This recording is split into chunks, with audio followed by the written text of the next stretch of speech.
Assalamualaikum warahmatullahi wabarakatuh. Halo semuanya. Baiklah, video kali ini untuk memenuhi tugas mata kuliah aplikasi pengelolaan data kuantitatif dan kualitatif dengan dosen pengampu Bapak Priyanggo Karunia Rahman, MMSI. Dengan anggota kelompok, saya Hanifah Ulia, saya Muhammad Adianto, saya Nuryani, saya Nur Alia, saya Mutiara Mawati, saya Gajian.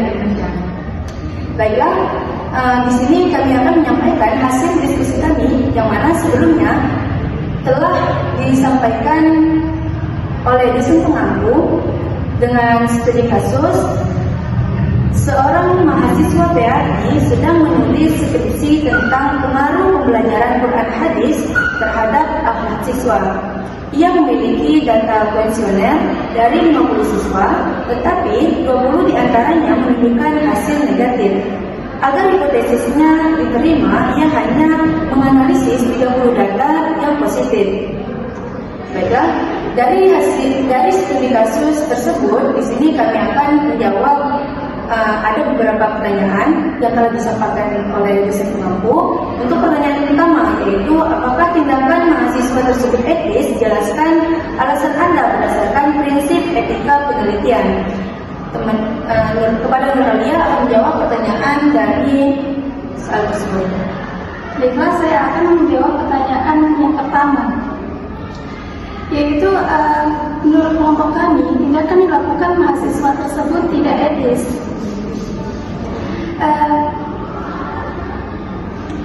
Dia melanggar etika penelitian, yaitu falsifikasi. Falsifikasi ini yaitu menghapus responden yang tidak mendukung hipotesisnya.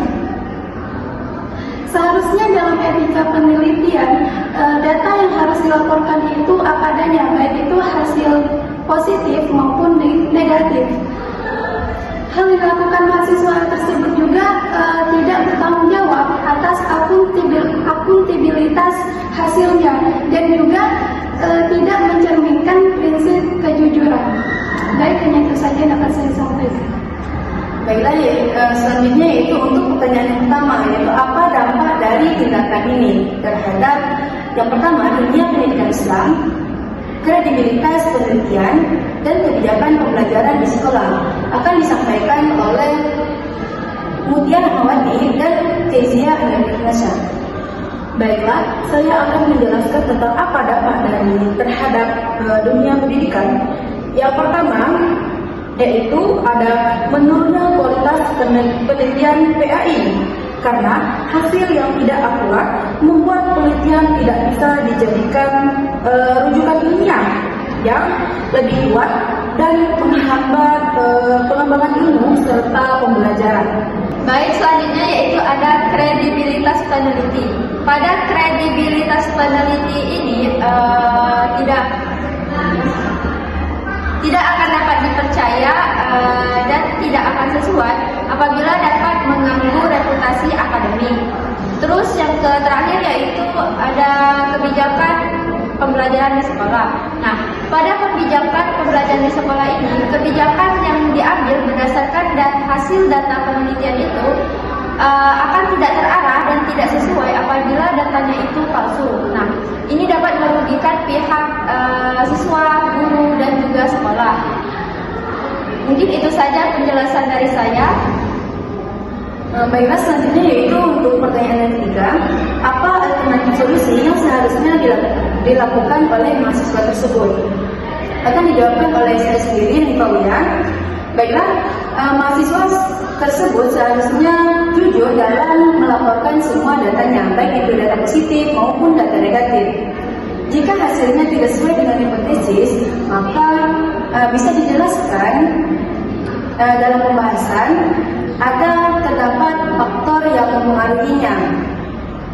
Hipotesis ditolak dalam penelitian itu hal yang wajar, tapi yang terpenting yaitu prosesnya harus jujur dan sesuai dengan faktanya.